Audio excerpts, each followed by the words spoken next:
Novo Testamento de carreirinha. Hoje, Tito, capítulo 2.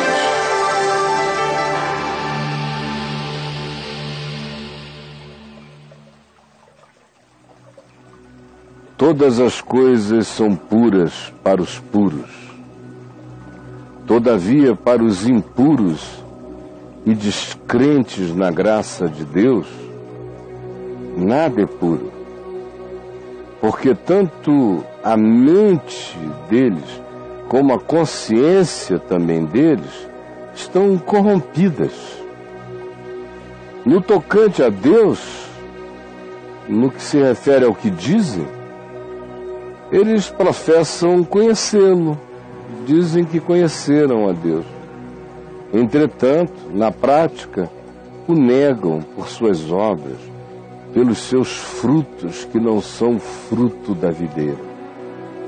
É por isso que são abomináveis, porque são mentirosos e corruptores de almas humanas, e ensinam as pessoas a se tornarem piores do que eram, antes de terem ouvido o que eles chamam de evangelho.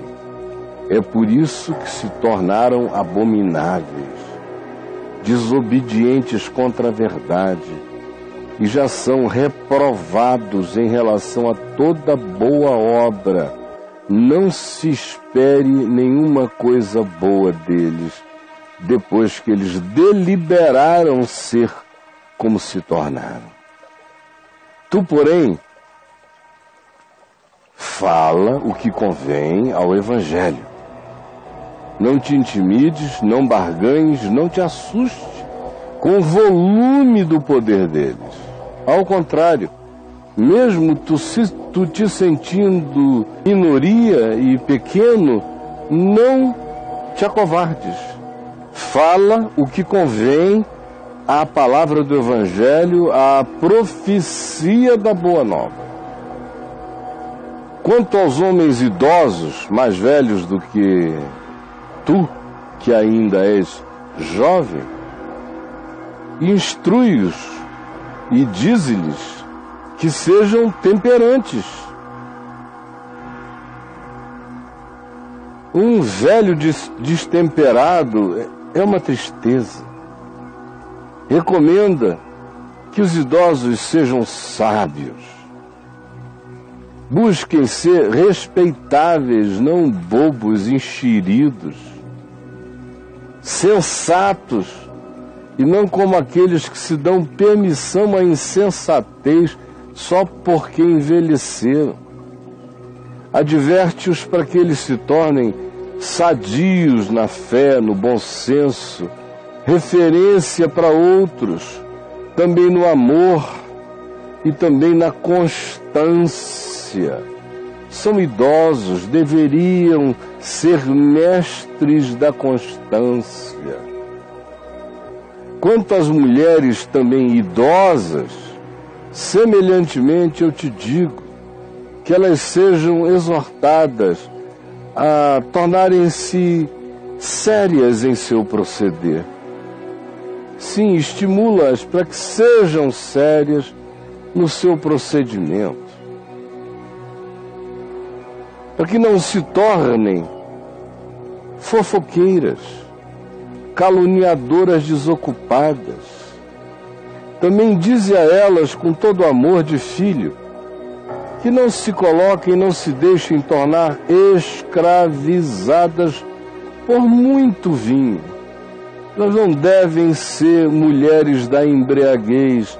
Querem beber vinho, bebam com moderação, a fim de que se tornem para todos os outros, especialmente para as mulheres mais jovens, para que se tornem mestras do bem, a fim de instruírem as jovens recém-casadas a amarem os seus maridos e a seus filhos, com saúde, com equilíbrio, com bom senso.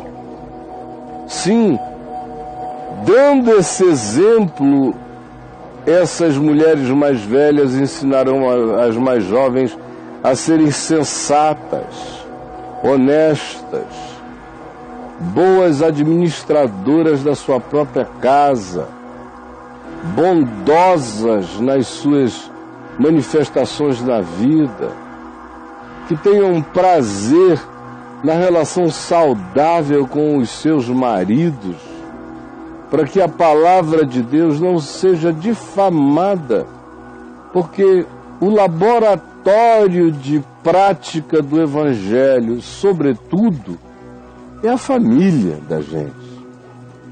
Se naquele laboratório familiar não houver boa nova, o Evangelho não nasceu ainda como resultado positivo na vida de ninguém.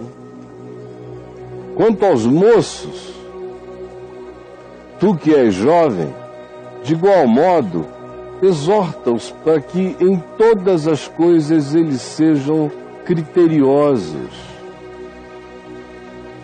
Para ser moço não é preciso ser insensato, tolo. A juventude não tem que ser desperdiçada no jovem, e não será desperdiçada no jovem se o jovem aprender a ser criterioso. Por isso, tu que és igualmente jovem, Tito, torna-te pessoalmente padrão de boas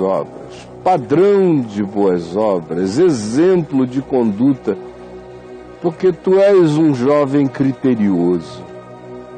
No ensino do Evangelho, mostra integridade. Se tu souberes, tu sabes. Se tu não souberes, dize que não sabe, mas não inventes. Mostra integridade. Mostra reverência para com a palavra e para com o ensino dela e para com os ouvintes dela.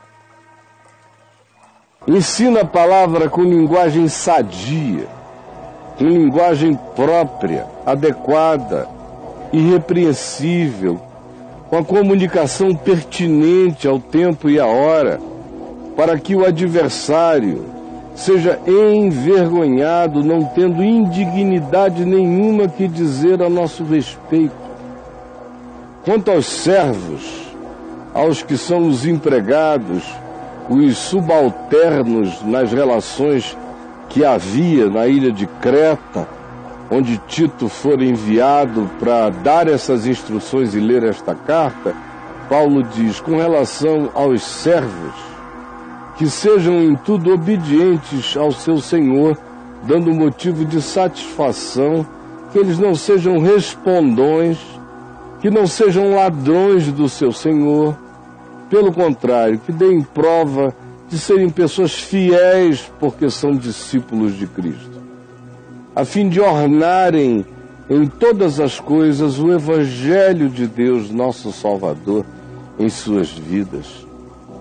Porquanto a graça de Deus se manifestou salvadora a todos os homens, educando-nos para que, renegadas as impiedades e as paixões mundanas, vivamos no século presente sensata, justa e piedosamente na sociedade que nos cerca, aguardando existencialmente a bendita esperança e a manifestação da glória do nosso grande Deus e Salvador, Cristo Jesus, o qual a si mesmo se deu por nós, a fim de remir-nos de toda iniquidade e purificar para si mesmo um povo exclusivamente seu, zeloso da prática de boas obras e do fruto da boa obra,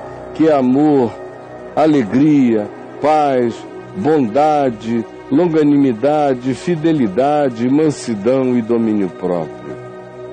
Diz estas coisas, exorta e repreende também com toda autoridade, mas dize aos velhos, às idosas, aos adultos, aos jovens, aos moços, às moças, dize a todos que o Evangelho é para todos e quem quer que o queira seguir precisa dar razão a Deus e ambicionar a sabedoria, a sensatez, o bom senso, a criteriosidade que decorre do amor, da fidelidade, da justiça, da bondade, da mansidão e do domínio próprio. Portanto, vive assim e que ninguém te despreze, ó Tito. Essa foi mais uma leitura do Novo Testamento de carreirinha para mim e para você.